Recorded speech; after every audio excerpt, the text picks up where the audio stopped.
Thanks for listening. If you like what you hear, support the show by joining the Nerd On Nation powered by Patreon. Go to nerdon.tv/Patreon and get Nerd On exclusives for as little as $1 a month. Welcome to Nerd On, the podcast you didn't need but deserve, where all levels of nerd are welcome. Yeah, you are. And today's topic, because it's me, is Agent Carter Season 1. Yeah. And there was much rejoicing. Yay. And there was much So I really liked how, like in the What If, the first episode. Exactly. Just jump right in there, Tom. But before we get all to that, we probably should introduce the hosts. So I'm Amy. And I'm Josh. And I'm Esteves. And I'm Tom. Those are all the hosts today for today's episode. And before we get too far into the show, this show would not be possible without our awesome, amazing patrons of the Nerd On Nation. If you haven't checked that already, check out all of our links in the description, nerdon.tv/Patreon. It really helps keep the lights on, keeps us making the show, keeping our website, our hosting, all that good stuff, supports us making the show and making more of it in the future. We would love to have you guys all join for as little as $1 a month. Absolutely. All it really does is to help us out because we all have adult lives and we want to continue making good stuff for you, entertainment for your ears. And videos for you guys to watch on our varying platforms. And today we are dedicating today's episode to our patron, Gamer Fuji Julie. Thank you, Julie. Long time, good time friend, and also a patron of the show. Thank you so much. You get our Nerd On. And Raging Nerd On. Big time. Venus. Look at it. Turgid. It's all very aggressive, guys. Yeah, that's all. You just said like Zelda or something like that. That would have been better. But that was the revealing the surprise boner. Well, okay. Anyway, so Amy, why this episode? Why this show? Why? Well, firstly, I love you guys just in general. So that's why I'm on this show. But if we're talking about the topic for today, why I picked Agent Carter, especially season 1, is because I love freaking Peggy Carter. Mm-hmm. We're talking like before she was even retconned into being Sharon's aunt in the comic books, she was like an unnamed SHIELD agent. It's bonkers. But Haley Atwell has been literally since first appearing in 2011's Captain America First Avenger. Thank you, Steve. My brain went Winter Soldier and I went, no. Captain America Civil War and where she's in pictures. Yep. She's in pictures in Civil War. I loved not only the vibe of the show, but the overall just like it really centered and presented itself in a way that ABC TV at the time was doing with Agents of S.H.I.E.L.D. and was trying to expand the Marvel universe in the TV realm. And this not only felt like a pitch perfect entry, but also something that you can watch and it's easy to rewatch without any questions or problems. But that's why I picked it. And also I can force you guys to on occasion do things I want. So that's one of these. That's true. That's true. Ha. Yep. Ha. So then I will open the floor to you guys because I kind of want to know like what was your reception for, Peggy in MCU as you've seen her before you actually watched the series? Man, I was not lying about What If because I never watched this show. Whoa, so really? I'd known it existed, but so my only understanding or exposure to Peggy Carter in this way, obviously through the kind of motion picture version, I never really gave a hoot about Captain America comic books, other than like I guess Ed Brubaker and murking the guy off. Peggy Carter, I mean, and also by Haley Atwell, right? Is What If season 1, and I haven't seen any of season 2 or 3s, but I'm imagining she's still there. Multiverse of Madness, and then ultimately in the timeline, Winter Soldier, and then good old Endgame. But that being said, Haley Atwell, I mean, I'm a big fan of her, particularly because of a Black Bailey Mirror Atwell, episode. one might say. Bailey Mm. Atwell. Hold up. Look. That one Black Mirror episode that you're about to reference. Whoa. Whoa, I mean, sir. look. I'm gonna say it this way. I'm gonna say it for everybody. I'm gonna say it. He's gonna say it. I'm a single Get it out, man. get it out. He's gonna say it. There are beautiful women everywhere. But Preach. to be talented and Preach. beautiful, Preach. that's the one. Because You you go know what? hanger. It's like dudes. It's like non-binaries. Y'all could be hot. Y'all could be nothing. Yep. But if you could be talented in that same way, it could be good-hearted in that same way. That's what makes it matter. That's what makes it. But so Black Mirror and that episode, look, I'm no spoilers. It did everything the Babadook did with shorter time and in a way that felt more emotional for me. I thought it was so touching. I thought it was really good. It made me feel the grief. She had the gravitas to portray the character she was portraying. And then also in the Mission Impossible franchise, also, Tomb Raider, shout out to my boy Earl Balon, who portrays one of the characters in the Tomb Raider shows, where she is the voice of Lara Croft. Shout out to Corey and my mutual friend Liana, and she was Haley Atwell's body double during Agent Carter. Hey, that's Nice. fantastic. Let's go. And that's when I knew that. I think that's when I found out that was a thing. I was like, man, I can only imagine how many times a body double is used for certain things, just for like over the shoulder shots. Like, all right, cool. We get in the second team, bring them in just for the over the shoulder. It's like, all right, walk away. And I'm just like, wow. But like, anyways, yeah, that was my main understanding of the character. I think she was cool. I think in the first movie, they really, have her as this, in the polite way, very spunky firecracker. She had a strong sense of duty in the same way that Rogers did. And then, ultimately, as you're watching the movie, you're kind of like, they're gonna fall in love. They're gonna be a romantic couple and all that stuff. What?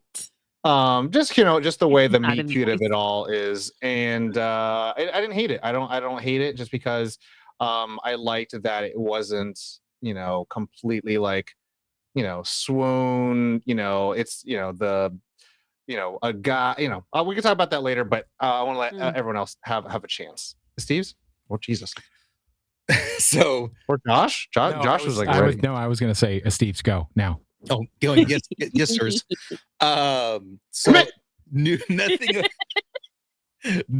nothing about Peggy Carter until I first watched Captain America: The First Avenger, and that was my introduction to the character. Knew nothing about her, and then as years went on, we had this special guest on the Capeless Crusaders, and she was a huge Peggy Carter fan, big time. I think you guys know who she is. She's right over there. So, yeah, no, you, Me? yeah, Me. you, and Yeah. What? because of your love for the character, that's why I wanted to watch Agent Carter when it debuted on ABC, which I did. I watched the whole first season, waiting for one every week, and loved it. I know, back to those, we get it, one episode a week. Tom, you remember like there was a time that that was Back such in the day, an insane time, like Yeah. Gotham, Flash, Mhm. Arrow, Carter. Well, like, it's too much. Yeah. It's too much. Well, and that was the thing. We always had that phrase about when we had people watching Arrow and Agents of S.H.I.E.L.D. You got to get through the oatmeal, the dry oatmeal episodes before you get really into it. I never got through those still. Yeah, and that's my thing. Arrow, I did. Agents did of on Arrow. S.H.I.E.L.D., I could Agents of not S.H.I.E.L.D., get I did. through. I couldn't. Like, I went I was through it, the I'm like, opposite. I think I got as far as the Sam Jackson cameo, the Nick Fury cameo. And I was like, this still isn't enough for me. I can't. But Agent Carter didn't have that for me. Being, even before I was a dad, back when I was in high school, I was a World War II fan. And so it's not just a dad stereotype. When But you were a what World War side? II veteran in high school? it was. What side? What Shut side? up, Tom. But that vibe in First Avenger, that vibe continues in Agent Carter. And I said Agent Carter. I'm Asian Carter. Okay. Yes, Agent Carter. Agent. Do you understand the words? Anyways, go on. Thanks, Tom. But yes, I loved it the first time I watched it, so I was happy once again to relive season one. I went into the middle of season 2 before this episode began recording. So I was enjoying the ride once again. Josh? I got nothing. No, Nothing. I have no good reason for why I didn't see this. The only good reason I can think of is that I didn't have ABC. That's the maybe only Maybe thing you're watching one of the new episodes of Channel 7? Monty Python's Flying Circus. Yeah. Yeah, that sounds like a thing. In 2011. That's yeah. when they were still airing. Yeah, totally. Yeah, of course, totally. Absolutely. No, I don't have any good reason. If it were nowadays, I probably wouldn't have watched it because I'm like, oh, fucking Marvel. Do we need another Marvel show? But this was a breath of fresh air because I felt like I was watching Fresh Prince of Bel-Air. Yes. Nice. This feels like I'm going to say something maybe hot take, a lukewarm take. I feel like this is MCU before it was tainted, and it was like it just felt so innocent and felt so lovely, and it felt watching it. This came out before Civil War, so yeah. It'd It'd probably be a cold take. It's quite cold take. yeah. I think a lot of people agree with Tepid. Tepid. Room temp. Tepid take. This is yummy. Hot take would be like, this is a pile of shit, and like the MCU only gets better. Nothing in the MCU is good. Hot take. No, just kidding. Damn. Clip that. No. So you heard it here, folks. No, I really enjoyed it. It was I don't want to get into the specifics until we get into the specifics, but I was just I like a badass woman. And Who doesn't? And you give her an accent, and I'm like, oh, sold. What do you want? Yes, chef. Wanda. Yes. Whatever you say, Yes. agent. Whatever you say. I actually, before I started watching the show, I was like, you know what? I'm gonna get like a refresher, and I watched Civil War, the first Avenger, just kind of like get her back. And it was like, oh yeah, I remember. She's a badass. And then to see that badassery continue into the show, I got some stuff to say, but we'll to basically round it up here. If we were the show, Amy is Carter, and the three of us are the Howling Commandos. That's what we think of Agent. Okay, okay I with thought that. you were going to say I'm the not SSR agents, and I was gonna be like, no. The no. Commandos. We're the Commandos. We Fuck respect those Agent guys. Carter. We love Agent Carter. That's what I'm saying. Yeah. I don't know. I might be Dooley. Ew. Chief Dooley. I love Dooley. No, that We'll plays. talk about it later. We'll talk about in the episode. We'll talk about it. Amy's gonna hate you I'm going to be concerned. until the last scene. Then there's a respect. Exactly. Concerned. Yeah. So, guys, so just some brief like series information. Of course, we were introduced to Haley Atwell as Peggy Carter in Captain America: The First Avenger in 2011. They also followed up with a mini one-shot, which is currently available on Disney Plus in 2013. It was just titled Agent Carter. And then it was kind of floated that if she would like to, she could totally come back and, be in a series. And so they started filming in 2014. 2015 was the season 1 release, 8 episodes. And she literally was having, I think, like 4 million in tune-ins per episode. Like it was over 4 million for every single episode, and it did so great. Back in the old TV days, those are called ratings, child. Yeah. See, yeah. I like your announcer voice. I'm here for this. Who's rating? Huh? The Nielsen. So Nielsen. the thank you, Nielsens, the Nielsens on the old talkie. on the old talkies. The old talkie box. So season 1 was 8 episodes. It aired from January 6th to February 24th of 2015. Second season had 10 episodes, and it did January 19th to March 2016. And they were mid-season breaks for the Agents of S.H.I.E.L.D. on ABC. And then they canceled it at the end of May 2016. So we never got a season 3. But yeah, it's pretty much the premise, and just really kind of skipping over the top. Game over, First season takes place in 1946, so it's after the war and everything that's happened with Cap. And she's in New York City. She's secretly working for the SSR. Wink. But of course, she's a woman in the 1940s, and even though she has been a decorated literally she would be a decorated veteran, they subject her to like Phone duty. getting lunch and phone duty and women's things. Then of course she gets a surprise call from Howard Stark, young Howard Stark. Thank you, Dominic Cooper. I love you. Mhm. Who says that some of his weapons, his bad babies, have been spread out somewhere. Pants. And yes. Thank you, Josh. That was perfect. Keep it up. Ha ha ha ha ha. And so, with the help of Edwin Jarvis, and this is young Edwin Jarvis before he becomes Paul Bettany. Paul Bettany. Before he becomes Paul Bettany, he tasks Agent Carter and Jarvis to go find, collect, save his babies and to clear his name because the government is after him. So we've got a nice case of espionage, punching Nazis in the face, Yes. women empowerment, Yes. just doing all the things. And Misogyny. It's just No. what? The women are all in heels. The men still have to wear suits. The original air date was January 6th. Yes. 6 years before, but whatever. No, we get it. No, you're right. But so that's Which season one. side We're is not Steve's? Huh? Which side? pick a side. Ooh. Yeah, so that's pretty much the basis for season one. Season two, she travels out west. No, season 2. But that's it. She got Hollywood. That's it. She travels She out. takes a flight. She goes out. Season 2, you're gonna have to subscribe, comment, subscribe, and like if you want. subscribe and I'm watching it. patron and comment. I started watching it. Yeah. That's how much I like season 1. That's what I'll say. And that was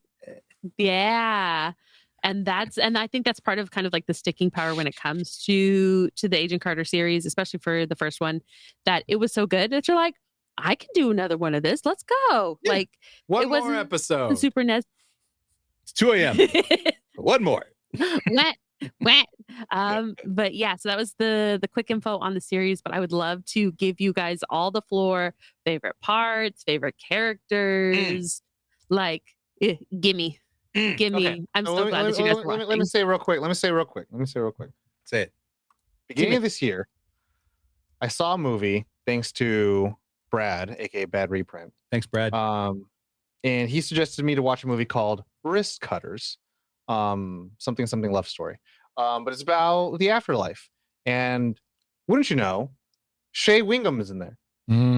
And I end up seeing Shea Wingham again He's in a so movie good. called Mission Impossible Final Reckoning Part 5. Reckoning. And Oh, yeah, I Shay's was awesome. like, man, this guy's in a lot of things. Yeah, And man, he plays these bit parts, but man, he sticks with you. he is good. Mm-hmm. He is like Mhm. grandma's mac and cheese. Stick to your ribs, baby. Wolf of Wall And- Street. He's just behind the wheel of the boat, and you still remember his scene when he's good.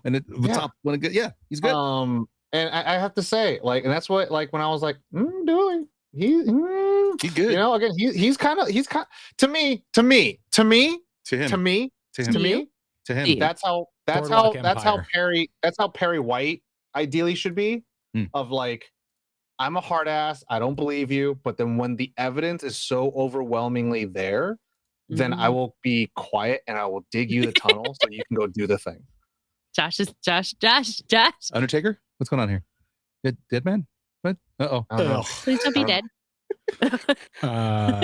Boardwalk Empire. He shines in Boardwalk Oh, Empire. Yeah, he does. I was like, He did I does. say something wrong? No. No, I I'm thinking of his character in this show and whatever. Anyway, Oh. I really enjoyed him in this role and in this show because he is just like, yeah, he's a character of the time. He is literally the patriarchal hierarchy in the establishment. But then when shit, like, you know, push comes to shove, like, he literally like, I like, go do the thing. He's like, well, fine then, go investigate it. And it's like, but don't let anyone know. I was like, oh, so he can play ball. He's not a piece of shit. He's not Chad Michael Murray. And Yeah. Jack. So I really, and I like those kind of characters because they're not characters that you like, but you do root for and you do understand.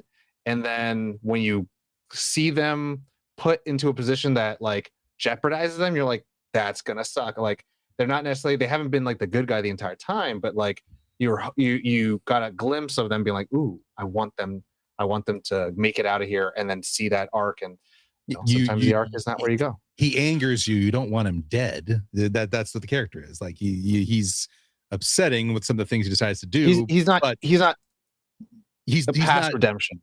Yeah, exactly. There's redemption. There is something good there when you get through all the late 1940s misogyny. Mm-hmm, mm-hmm. Is it 40s or is it like late 50s? 40s? It's 46. 40s. 46. Late 40s. Late 46. 40s. Okay. Yeah, it's after the war. That's you, Steve, right? 46. Yep. I was just came back from Germany. No, right now. Okay. No, right now. Yeah. No, I mean, I said this in a group thread. That like watching this was like kind of a breath of fresh air and a Fresh Prince of Bel-Air. That like West Philly. like the Born and Born raised. and raised. The lighting, where I spent most of my days. The lighting in it is just like refreshing because like it's actually designed. It's not meant to be like, cool, we have to light it all flat because we don't know what the green screen is going to be like, and then we'll just put in shaders and do aberrations, all that stuff later. It's like and this is at the time of this recording. 8:29 it's gonna sound real bad p.m. but it reminded me of the good old days. Oh yeah, Lois and Clark. Yeah, I remember.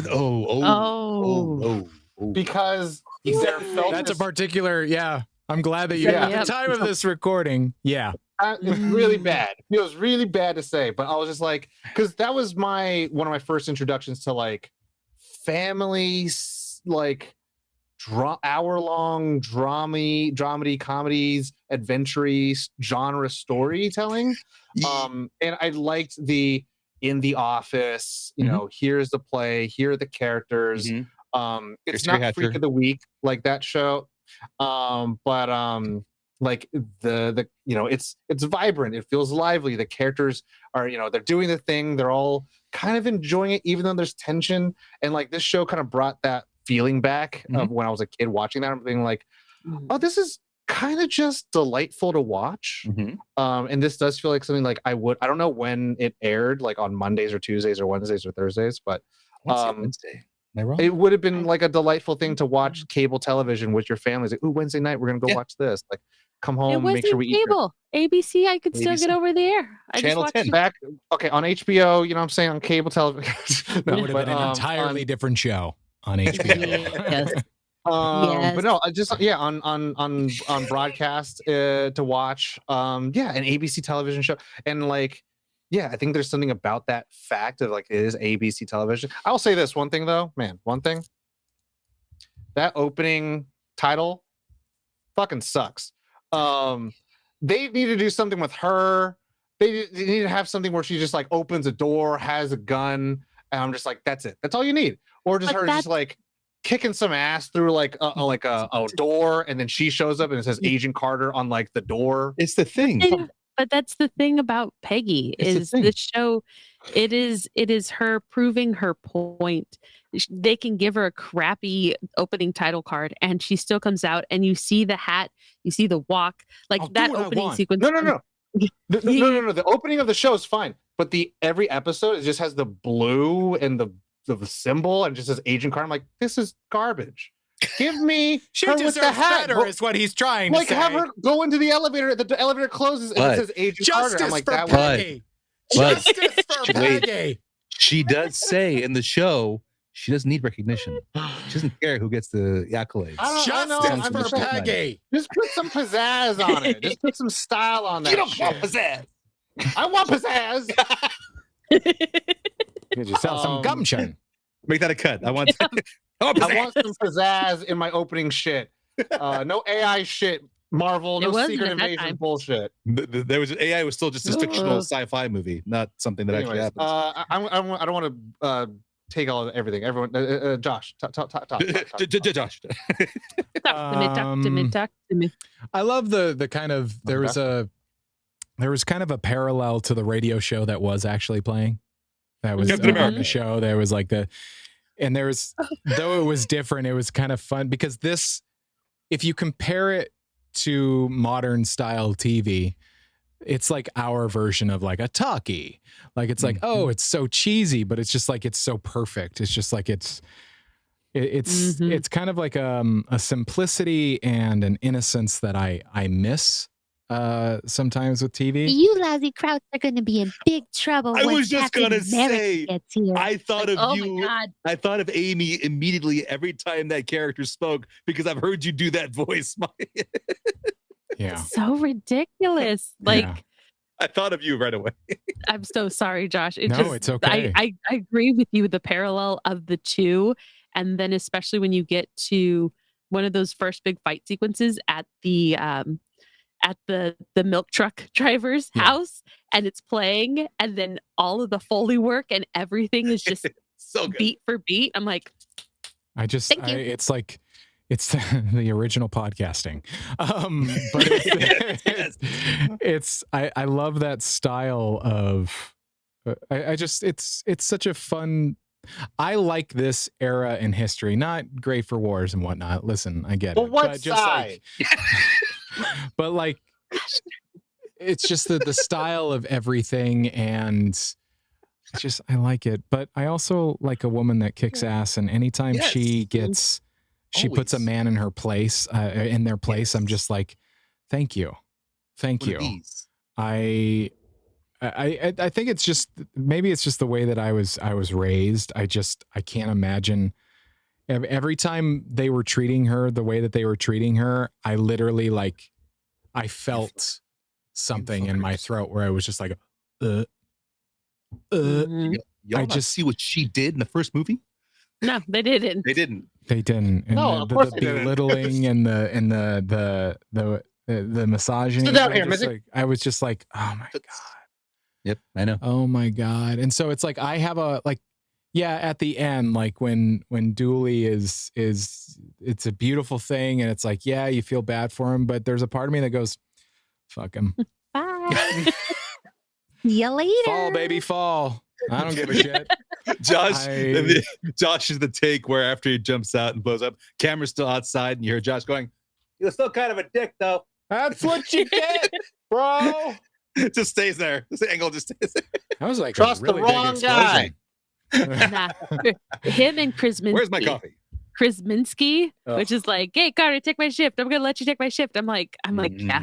I don't mean this to be like any like towards it. Like it's not a I think Tom said it earlier. It's like they're characters for the time. Like that's what that's how men were. And it's just like it was. And it's kind of like, oh, it's perfect in that sense. So this isn't like a gripe. It's just like it made me feel things where I was just like Daniel Sousa. I was just like, he was so smitten, and then he turns and I'm like, you asshole. Really? Can't have it all. And so it's like, if you watch season 2 a little bit, or like you see the falling apart, you're kind of like, yeah, you deserve it, dick. Mm-hmm. I'm just like, anyway, I really enjoyed it's hard to put into words of just like, it's like watching like an Indiana Jones where you're just like, it's got some pizzazz to it, and it's got the old school to it, and it holds up.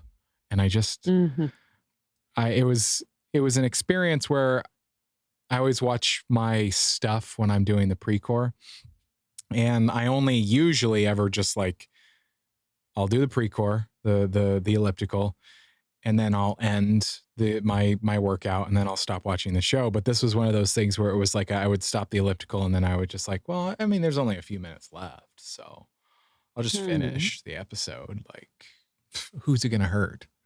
And nobody. So, yeah. Anyway, next person. It's a circle. We're talking and stuff. Are we talking favorite scenes yet? Like, can we do that right now? We can do Just so I was saying. characters. It's open.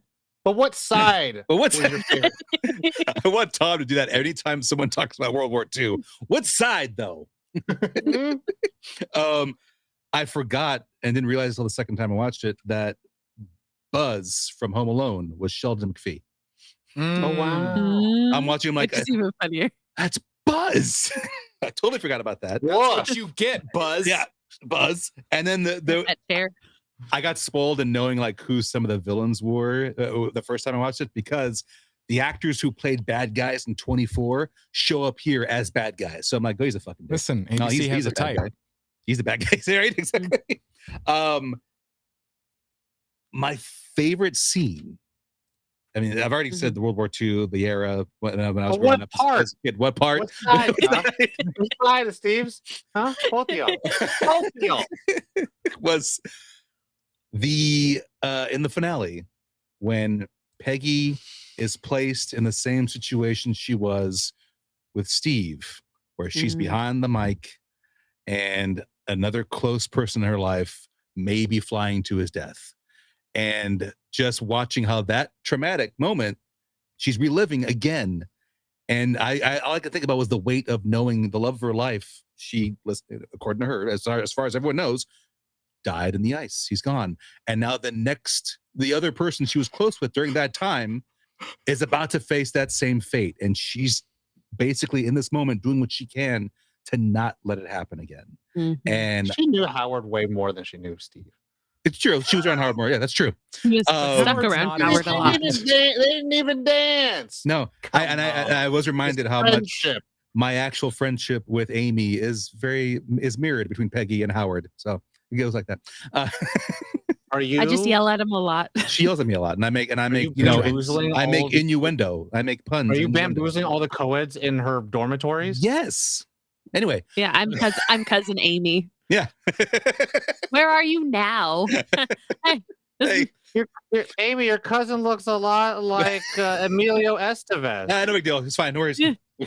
We gotta talk about the reunion. Later? Huh? But yeah, I just love the way that scene was done and watching her face. Because again, we talked about earlier, Haley Atwell is beautiful, talented, owns the role she takes, and she owned being Peggy Carter. And watching her face in that moment, trying to break Howard out of the brainwash, I love it so much. I sat there like glued watching that whole scene. I loved it so much. That is my favorite scene of season 1. I like when she puts the guy in his place in the restaurant. Like, yes, for treating her friend, with a fork. I was just like, got him like a pig. You mean Portuguese actress Lindsay Fonseca? Yay, you got it. The waitress. She's also in that one show, Nikita. Yeah, Lindsay Fonseca. Oh my God. You know her? Are you done? Tigger? No, she's Portuguese. That's all. I'm not done. So you don't know her. It's the head bobbing that's getting me. I can't look. Anyway. Yes. I enjoyed I enjoyed the conceit of it pretty well. Like Stark's vault, and all the missing things and all the things that run amok, but also this overarching to clear his name. So he doesn't have to like overshadow the entire story about him. And I liked the first 2 episodes, or even if it's just the first one where Peggy is having to don these different disguises and take on different accents. I thought that was really, to me, that was like, this is what I would want from like a quote unquote agent who's done some espionage and done different covert operations. She's seen some shit. Yep. But also like it's like you don't like not to dunk on one to elevate another one. Like you don't get that in Winter Soldier, and everyone says Winter Soldier is like such an espionage movie. I'm like, it's not at all. There's no undercover things. Flavor. He wears a hat and aviators and goes to an Apple store. Conspiracy more than spy. Conspiracy. Yeah, I was like, this is like you're having to go get intel under the nose of the enemy while trying to keep them alive with the go-to Marvel disguise: hat, glasses, hoodie. Yeah, or this is like. Meanwhile, cool. Peggy has to get a full wig, get completely done up, and then also like pivots. Got it. And then like the actual people that she's running away from are like face and name characters, not just like there's Shield Agent number douchebag and Shield Agent number dipshit. So it's like, who cares? It's our numbers. But like no, I like that. And then also at the very end, where they're kind of like, how can we trust you, blah blah. And then she's like, the only reason I was able to do, like, you did this investigation all on your own. It's like, because you guys don't notice me. And then when you do, like you do this, like I was able to do all this stuff because you guys don't see me for, what the thing is. And, there is this overarching thing of like, Jarvis and her being like, you are an agent, like it won't, you trying to do what you're trying to do at the beginning, at least agent, and turn them all in won't make them recognize who you are. Right. Exactly. And like, also very much like Jarvis's whole thing was like, no one could bear the weight of the world, not even Captain America. Even Captain America relied on someone like you. And so like, and also I just liked that dynamic of, he's like, I have a life. You can't do this alone, though. I need to help you because I want not to. even Captain America could do this. I want not even to Captain help America you. Yeah. Well, it's like not in the fucking annoying shit way of like, now everyone's a guy in the chair. And it's like, hey, we're doing the superhero thing. Isn't this exciting? He's just like, I don't want to do And he's this. not her savior. Like that. That's the other thing too. It's But like they're partners. But also try not to be her best friend either. And I'm like, I'm so over that. Like, look, the danger. Aren't we enjoying this? Isn't this fun? It's more just like, this is serious. Like my employer, your life. I have respect for you. You're a hero. Blah, blah. And it's like, and I'm trying to do this, and it's like, yeah, it's just like, hey, you shouldn't do this alone. And I'm trying to. It's like, I want you to call me because you shouldn't try to take this all on yourself. I would hate for you to get hurt. Like, it's all just real instead of this like fabricated. Like, everyone who does superhero stuff should have fun. And it's like, this is so stupid. It's so devoid of real human shit. And I know it's all pretend, but like this, like actually was like, oh, even though like, again, I was saying in the text where it was like, this looks like it's shot on, Hollywood Land in California Adventure. Yeah. Because it's like, oh, look at that old timey diner. Look at this old timey thing. Like when you first enter, I'm like, oh.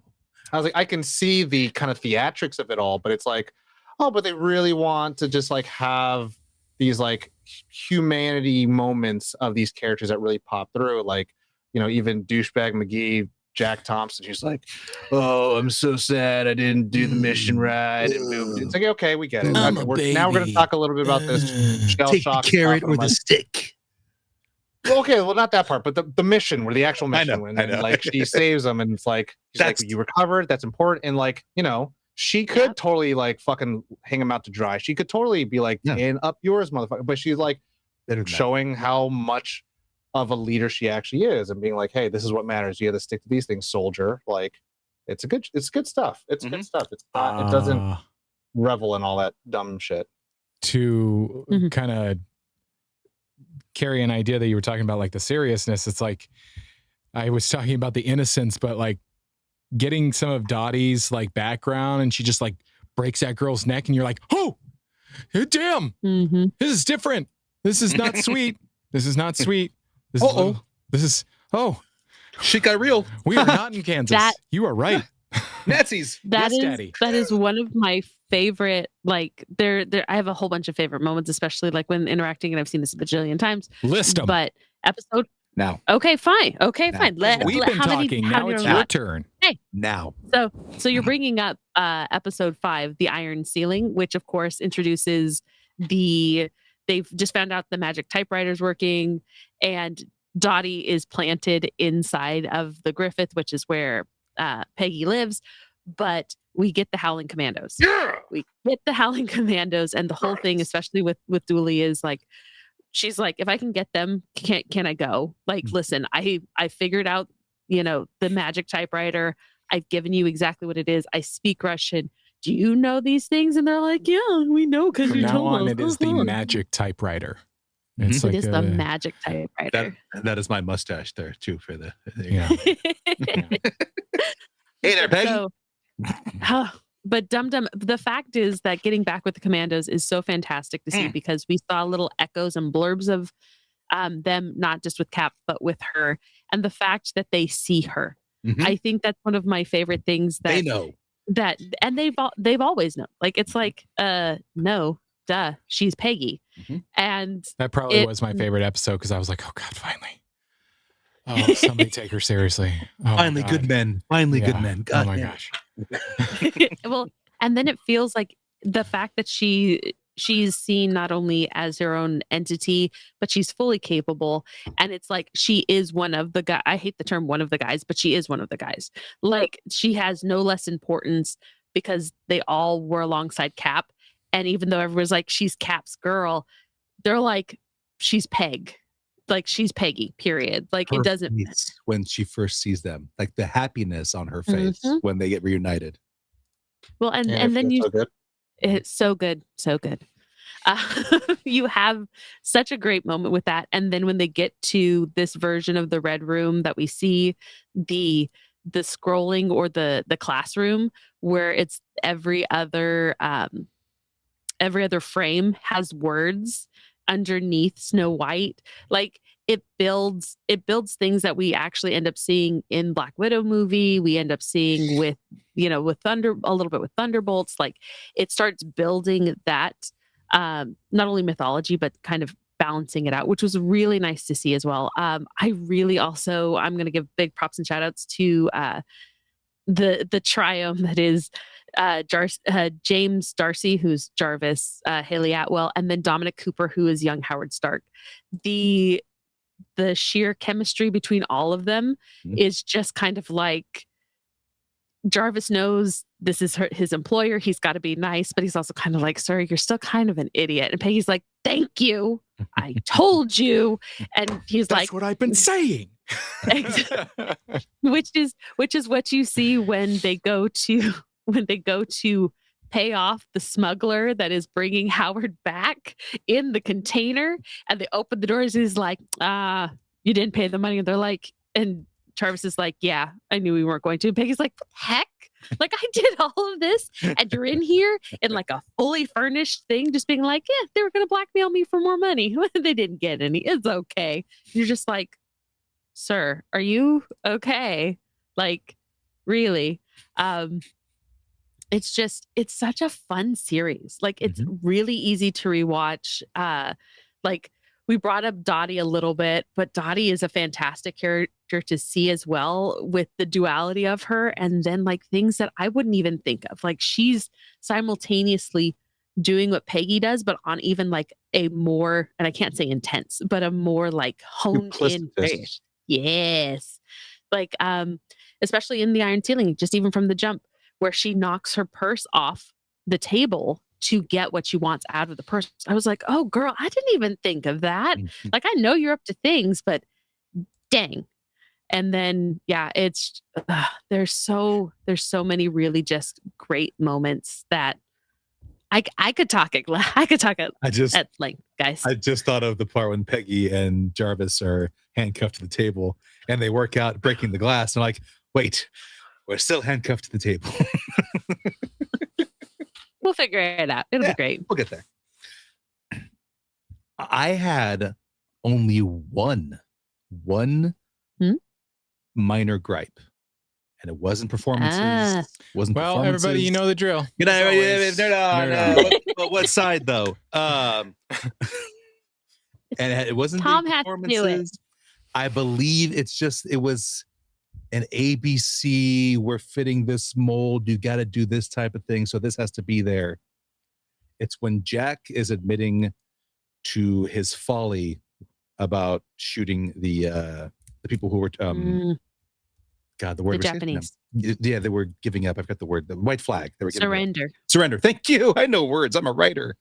But not a reader, apparently. Not a reader. I'm a writer. We don't read. New girl. Anyway, that scene would have been just fine with no score. Like, just let it be quiet as he tells. That's TV. That's yeah, TV. it is. But it was two things. One, they had to put a score, and two, the score took away like the seriousness of his fuck up. Like, it made the score sounded almost a little too happy and melodious for that moment. Like, it was almost like, hey, kill people who surrendered. What are you gonna do? It was almost to that level in my head, where it would have been better. Melodic, thank you. Where it would have been better if you just didn't have score and all you had was Peggy's response to him and kept it at that. That's the Sorry, this only isn't gripe. Disney Plus. I know. This is I know. ABC. It's the only gripe I ABC. had that moment, and I literally did this. Why put the music there? Why? Wait. Otherwise, I mean, that was it. That was my only gripe throughout. I think that's a network It is. thing It is for sure. Yeah. Because I have, the opening. Yeah.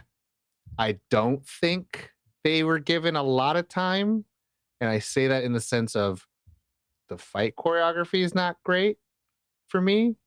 But it's also like I'm comparing a $200 million movie to maybe like a $20 million yeah. show. Yeah.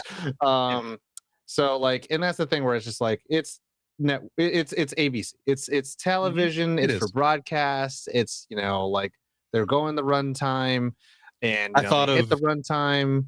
I thought of Jason Segel's character in Forgetting Sarah Marshall, where he just makes dark and ominous tones and just fill in music he has to perform. That's what I thought of. Like, who's the guy who has to put the But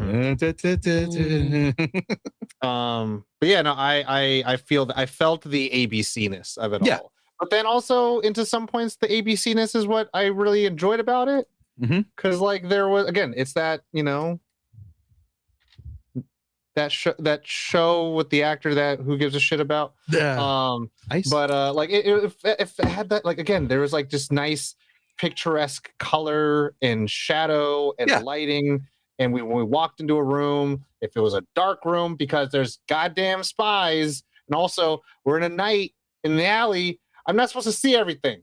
I'm not supposed to see it all. I'm supposed to see people in the shadows. And also when people are like sad about something, they go into the shadows to talk about it. When they want to talk about the good stuff, they go out of the shadows. I'm like, that's that. It's not just green screen galore, flat, ugly colors bullshit.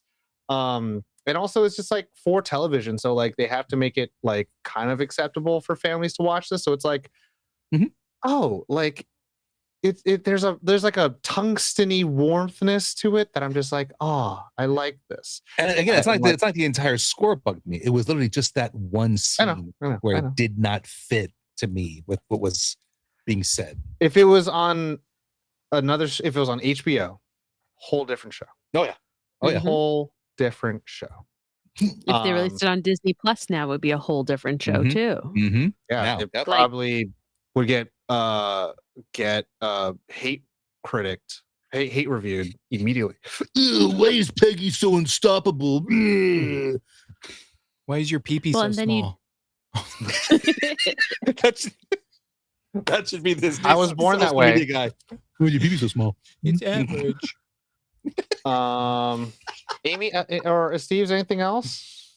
No, I loved it. Amy can go for days if she wanted to. I really could. I think so really, there's you just something needed a that watch is- through.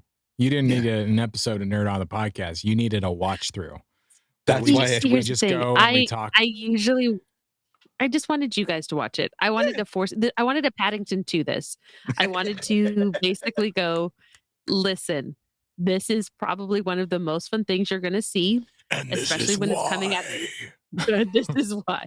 You're not going to be like super crying, but the fact is, you already said it, Josh. You're like, hey, the elliptical's done, but a couple more minutes isn't going to kill me. The fact that Tom is like, masterclass in lighting. I love this. It warms the cockles of me heart. Like it's just like okay. I'm sorry. It's just like. It's just like I just give a shit when people try, and it like doesn't look like just they're like fucking da da da. Like people actually have to hit their marks. People, if like you don't hit the frame right, if you don't move the camera in the right spot, if you don't have the right thing in focus, it's gonna look like shit.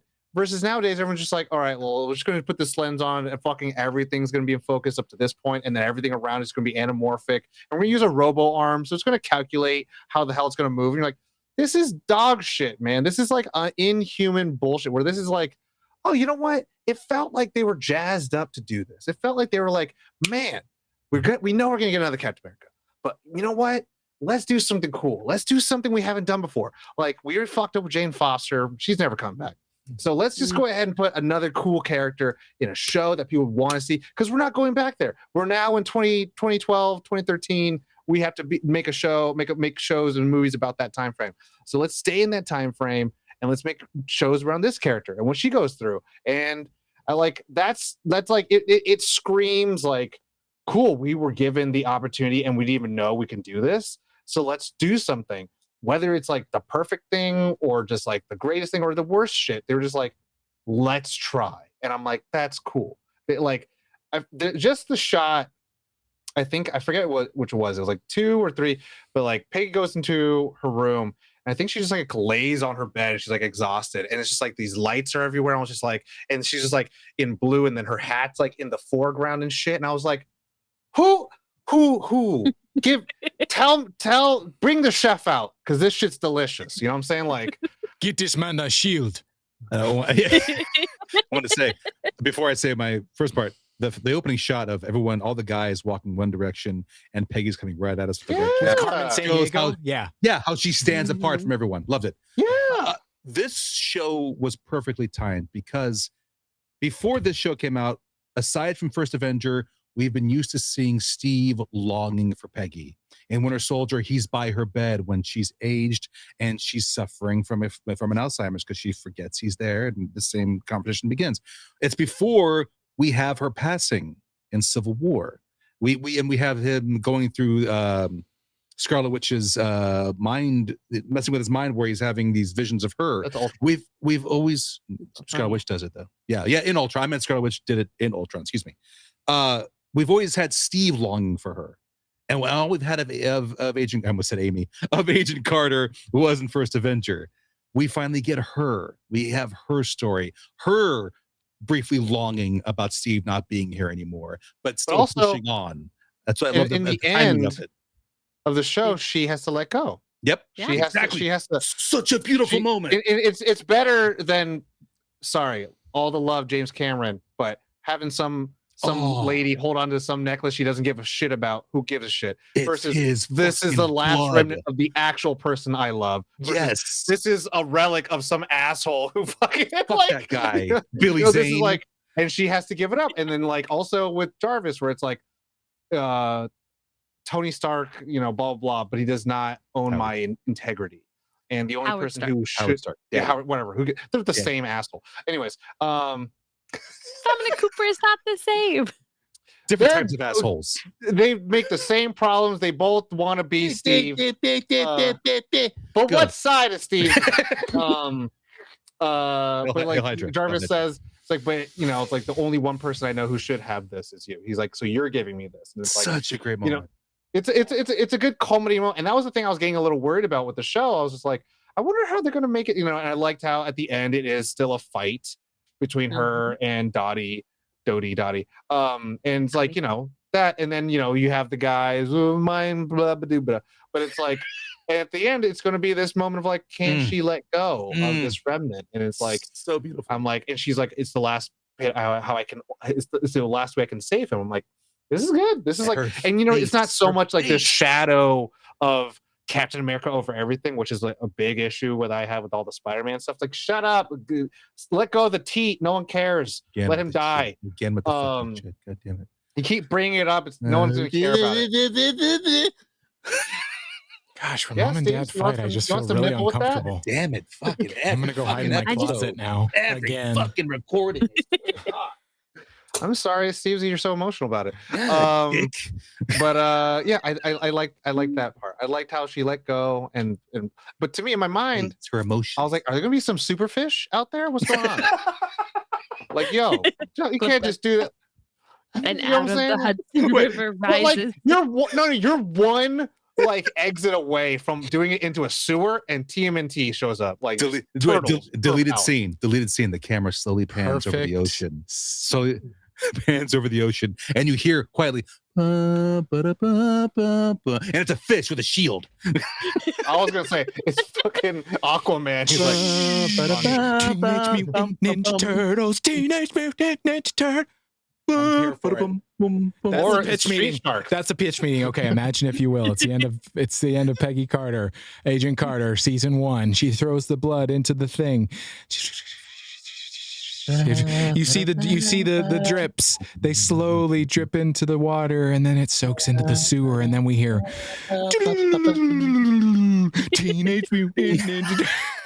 Captain America There you into the Turtles theme. Got it. Yes. But yeah, half shell. Their shells are red, white, and blue. Anyway. Pay it. Let's make it happen. Cut the check. yeah, we've Peggy never changed seen her name to April. Oh, I just wanted season 3, guys. I just wanted Agent Carter we're making season 3 right now. There will Somebody be a tell cameo. Haley we this need time. They don't care about martial arts. They care about their country. They're nationalists. We just became that reel or TikTok of the guy who has the faux executive meetings where there's a line of cocaine and has this great sequel. We just became that Okay. reel right here. Imagine. That's what we just did. I like the hey guys, think sharks, tornado. Would you like your money in cocaine or in dollars? Oh. Okay. Anyway, where's season 3? So no one's got qualms. Anything else? Misogyny. That was it. Scored wrong. Man, place to score. a story, a period piece, talking about some real shit. Yeah. Oh, dang it. I can honestly say, and this has been a consistent one for me. This should have been 10 episodes, not just the 8. They gave them the 8 treatment first. It should have been a full 10. I would have loved to even get a little more, just a little more. Even if there was more filler, it could have done in there. Everything was tightly packaged, which was great. I would have loved to get more Rose, who's the call operator, i.e. the guard, to get into the SSR through the phone system. She is so much fun, just even like see him passing, and you're just like, yes, I want to know more about you, please. I'm sure somebody somewhere who shouldn't have power to make decisions about this show was like, oh, pretty good for a girl. Yeah, not bad. I'm pretty sure that Rose was like the impetus for John Wick. Because like all the like the dispatchers are all like old school 50s like telephone patch people. I'm pretty sure like that definitely inspired that shit. Be like, oh, that's cool. This like underground, call operator thing. And it's like, they're all in the what are those pencil pin skirt thingies with the glasses and the thing? Totally. I don't know what it's called. I'm gonna let you go. It's called the pencil. We all know. Let's Yeah, we go. all Come know. on, We know the look. We know the look. We know you want the thing. sassy librarian. But like, but in John Wick world, they're tatted up and everyone's smoking like 18 cigarettes and stuff. Anyways, that's not the episode. Yeah, it is not the episode. This I think that's always been my one like big gripe. Also, Chad Michael Murray, like once he finally cops to once he finally cops to what happened, I'm like, no, you're still a butthole, dude. Like this entire thing, big old dirty butthole. Well, he never. I mean, he still Cinderella remains. story. Sorry, he doesn't really. Yes, Cinderella story. He doesn't have that. Freaky Friday, Jamie Lee Curtis. Yes. House of Wax. Gilmore Girls. Yes. Every girl my age in high school. Was he One Tree Hill? He was. I don't want to be One Tree Hill. He was Fruitvale Station. Oh, he was in Fruitvale Station. See, and that's the thing that in this, even with seeing like in comparison to Sousa, when you see Jack, you're like, it carries this whole thing that in your mind, if you've seen Peggy coming out of the first Captain America, you're like, her one true love is Captain America, and then. Like the other thing is she's like, nah, you're not good enough for me. You're a work person. And even with Daniel, like when he tries to stand up for her and she's like, I really wish you wouldn't have. Like, I can do it on my own. Thank you. And I'm just like, thank you for reminding people that, yes, just because you're a lady doesn't mean you need to be saved. It's appreciated that there's kindness, but it's not necessarily come save me, daddy. They could have had a drink together. Could have. But that's where Jarvis comes in handy. The drinks? Jarvis, I love the fact that he's like, hey, if you need me, here's my card. Don't call after 9 o'clock. And you're like, she's like, what's after 9 o'clock? And he goes, we have after Anna and I, who's his wife, we have after dinner Sherry, 8 o'clock Betty Goodman, 9 o'clock bed. And we watch our stories. Oh, it's your stories. We got Jeopardy. Listen, there are things, priorities, it's- Peggy. But it's so Jerry. good. But it's so, and then the other thing, when he puts the phone down next to the radio, so there's hold music, I was like, God, you're such a smart man. I remember, I forget if I talked to you about it a long time ago, but like I remember like you were very happy that he shows up in Endgame. He does. He's actually like, on the because base. with older Yeah. Because Howard. Dominic Cooper doesn't come back. It's the other Mhm. Stark. Yeah. So I just remember one of my favorite Jarvis lines was he's asking like what she's doing, do you not have hobbies? Or do you just stay at home disassembling rifles? Just like, yeah, pretty much. That was about Hollywood, where they make fun of who would make a movie about a comic book. And now it's like, anyway, that's something else. Yes, it is something else, Steves. I would It is have something. I would have You're not supposed to talk about. I the wanted extra credit. You already There's have no extra credit. Shut up. you're just Gold spoiling it. stars Also, you're for making it. You're not alluding. But to what the, side, we can come Tom? back. Not yours, apparently. Josh, are Dumb you okay over there? dumbass. Anyways, How you doing? I'm just listening to mom and dad fight. Yeah. It's- They I've get so gotten used to loud. it at this point. Therapy really helps. because the It makeup, does. the makeup sex makes it's it all the better. Amazing. It's amazing. It's all walls tracks. shake. This Souls all makes crush each other. sense. Yeah, walls Um, shake. The entire neighborhood needs a cigarette. Everybody does. Everybody coming out to the curb. we, like, we roll down the window. Anyone need some more? We got some. You need some more? Like, everyone's like, "Shit, baby." was Yeah. it good for you? Yeah. All It's right. like the BVS fight, but different. Better, actually good. Yeah. So anyway, initiating progress. Going into the last segment of the show. Yeah, Let's we should fucking go. initiate that protocol. Our one interesting thing. We want to talk about our one interesting thing, like a book. That's the thing. One I think interesting one thing, One Steve's thing. one. One Not me first, interesting not me thing that has nothing to do with the show. Pass. Give me a moment. Go. We always Josh? give you a moment. I will because it's on my mind and my mind's telling me no, but my body Body. Gilded Age. Yes. Gilded Age Yeah. on HBO. Like if you like Downtown Abbey, Mm. If you like going behind Abby's, Is that the spinoff? Downtown Abbey? Yeah, Downtown Abbey. Yes. No, I mean, it's right adjacent to Mr. Selfridge, but Yeah. Is it like it's going an age downtown on Abbey? where here everything's we are. waiting for you It's downtown. Downtown. No, so Gilded Age takes place in the 1880s. It's New York. It's kind of like the railroad barons and people, new money, old money, and high society and whatnot, and just the drama that is. And this season, oh my God, this season had so many scenes that were like made me clutch my pearls. It was just like, Yeah. oh my goodness, like. Yeah, but it's Julian Fellows, so I'm always like suspicious of Julian Fellows. I'm always like, yeah, don't get. It's too happy right now. It's too happy. Someone's gonna die. Something's gonna happen. Mhm. Somebody's gonna That's- cry. You that's better Josh get a hitting me. Kleenex. Josh didn't play on the episode. Someone's gonna die. It happened in Downton Abbey too. The same thing where you're like, Downtown. everything's great, everything's happy, everything. Oh, that guy's dead. He just had a baby. He's a That lead guy's dead. character, and he's just fucking gone. Oh, Game of Thrones. And he's not style. even. Got it. It's like he's on screen, but not really death. And it's just like, you're just like, oh my god. Ugh. But Sorry. no, I'm Gilded Age with is you. it's so good, and the costumes are just everything about it's good. It's glorious. And Carrie Coon, oh my gosh, I love her. she's probably my current Bro, right here. See? Come on. crush. Yep. She is just Yep. so good. Wow. She's so good. Yep. Anyway, Punch the Yep. screen. That was a fist bump, but he didn't do it, so I left me hanging. I will go next, Get if it. that's okay. get it. Get it. Get it. Agent So, Carter. so I am doing a book.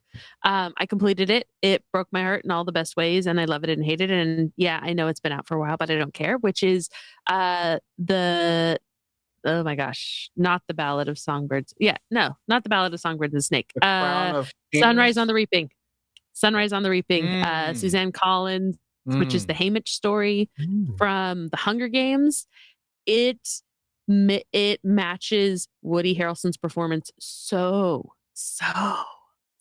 I'm making that stank face. If you're not watching us on the YouTube channel, a smug face. it got some stank on it. It is so good. It's a very quick read. It is so beautiful, so heartbreaking, and it makes sense as to why he has such an affinity to Katniss too. Like, it's so good, and it is super timely. Like, again, as the Hunger Games has been. Hello. But this one really kind of hit me in the lady bits. Oh.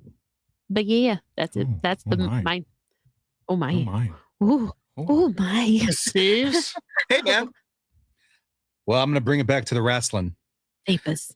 And as someone, I've had many... I'm surprised. I've had many recent negative feelings toward my company of choice regarding That's an understatement. regarding creative decisions and behind the scenes decisions. But one positive thing I've enjoyed is what dropped on Netflix a couple weeks ago, and that was WWE Unreal, where the curtain was pulled back and they showed us basically how a WWE production is put together, from storyline to what characters they choose to push to how the what setup is done before a show goes to air, and the chaos that happens while they're filming a WWE program. I enjoyed every second. There are wrestling purists who don't like it, who think it breaks kayfabe. In my mind, we broke kayfabe a decade ago.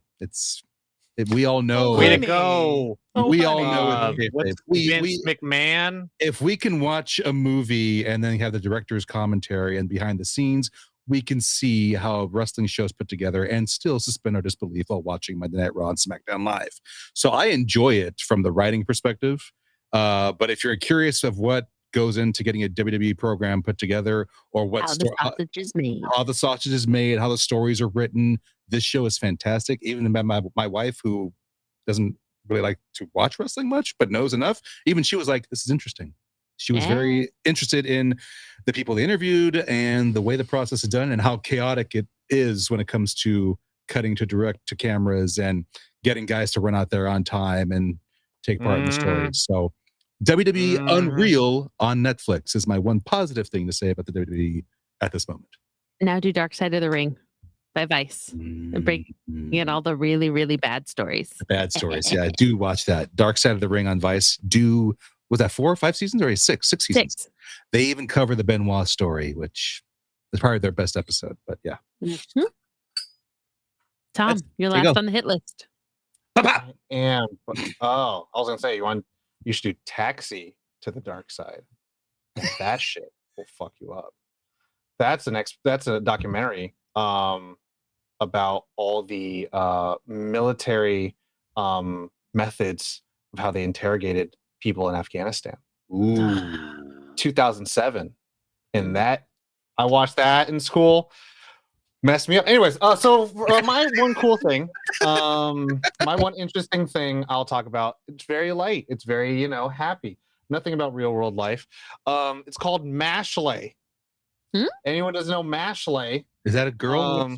Mashley? Is no, she spelled I'm explaining it. If you stop, then I talk. L-E-I-G-H? Yeah, Mashley. It's on Netflix. There's 2 seasons. Imagine, if you will, a world where there's sorcerers and magics and spells, and there's a world where they're like, yo, people without magic, you suck. You suck. And people with magic, they're like, we got wands. Yeah. We beat your ass up. I like but it. Also, imagine, if you will, there's like schools. Okay. People could be like, I can learn how to do spells and ride brooms and all that stuff. Sounding familiar. Very They're reminiscent of a world. Sounding a little transphobic. In this anime world, just a smidge.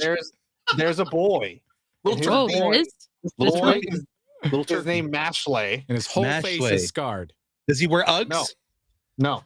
Does he wear aviator glasses and a hat? He works out like crazy. Guys, it's The Rock. Like yeah, crazy. Dwayne's a kid. He's like a skinny little boy. He's like skinny little boy, but he is so strong. Yeah. He is like How strong is he? How much you bench, bro? that magic users think he's still using magic, but he's a non-magical person. Oh, Is dude. this So just like they'll shoot a Deku with fireball magic? and Is then this he'll Deku like with magic? he'll no because Wow. this guy's an idiot. Man. And this guy Deku. likes to eat cream puffs or Yeah. and he'll like deflect all magic. Okay. And they're like, what kind of Cream spell is puff? that? And then like he can give the illusion that he's flying just by jumping in the air with the broom and then flutter kicking as much. He's So all it's might like with a broom. Sick. the best way I can explain it is like Magically. in a world where the magic is the most powerful thing, someone breaks that rule and just show just pure physical strength. I'm gonna break your one rule. And it's because he is put to go to this school and like kind of disrupt the natural order, because a lot of the higher ups are like, there is something wrong with this dynamic and this status quo that like people without magic are like, are like secondary citizens. And so we need someone to help influence the world. Darrow. And so they put this kid into the school and like in a good way, he has the flat arc thing where he doesn't learn anything, he doesn't have to be better, he doesn't go down a negative arc, he's just like, I believe in people and I want to help them and all that stuff. And he's also an idiot. But all the people around him who have all tried to defeat him or don't take him seriously have all changed for the better. So like it's idiot prospers. It's great. It's on Netflix. It's very silly. Yeah. So it's very not silly. spelled the way I thought it was. No, it's not. But Mashlet. But that's my one interesting thing. Josh, how are you seeing it out? Did I ever tell you my My Hero Academia spinoff idea? Mm-mm. Can you before we It go? was so dumb. It was so dumb where it was like, like the Okay. beginning of it where it was like 80% of the world has superpowers. This one was like 20% of the world is completely average. Just no powers. Just living life, just getting by paycheck to paycheck. No powers. So it's just still life. We're just watching Guy life. goes to the grocery store. He looks at the tomato. And he's like, However, season finale, he's got to pay his rent. It's just like, yes. However, at least in that version, the world building isn't so lazy that like you see superpowered people who are in the news. Yeah. Laws are made around There it. it is. It's not just so that they can have like boring, we don't care about superhero There things. it It's is. like, if they actually did populate, then like the world would actually be different. 9:20. Anyway, everybody at home, thank you so Got much for listening on your favorite podcast app, Apple Podcasts, Spotify. We're pretty much everywhere, so check it out. Or on YouTube. We're on YouTube. AM radio? YouTube is actually, this is kind of our focus. All of our episodes have videos. We do magic content. We do all sorts of, every time I say that word. Content. We make Yeah. videos. We make podcast videos, so check that out. Oh, Just don't say it. you make yourself gag. That's not me. We make things. I got You remind me of one of those guys that, well, the best build in the game is the build that you don't get hit. No, you're projecting. I'm not your friend. Anyway, yeah, that's it. Like check out our podcast wherever you like Do to that. watch it or listen. Check out our Twitch even. We're there at least a couple of nights a week. But that's it. That's the show. Tell us what you thought of Agent Carter. Yeah, tell us. What was Right your now. favorite Please. part? Yeah. What did Did you you like? see What did it? you want more for? You know Did where you you want can it do to be that? about Chris Evans? Do you know where you can do that? Then you watched the wrong show. Where You can we can do that? join the Discord. And that's nerdon.tv/Discord. And there are Discord. channels in there that you can talk about the show. You can talk about Yes. TV. You can talk about Yes. anything, really. But Yes. really the best part What? part is Tell to join me. the Nerd On Nation powered by Patreon, nerdon.tv/Patreon. And in Patreon. there, you can we post our episodes there. You can comment. You can talk to us. And it's just a good place. And you get to help us keep the lights on and literally keep our episodes online and available to everyone. It's a good the Nerd On Nation is really we mean it when we dedicate an episode to a patron. It really is. It's important to us. It's people have been with us for 8 years. 8. 8 years. 8 years. Wow. But anyway, I will end the show here. Take care of yourselves. You know the drill. As always, Nerd on. Nerd on. Thank you, Captain America.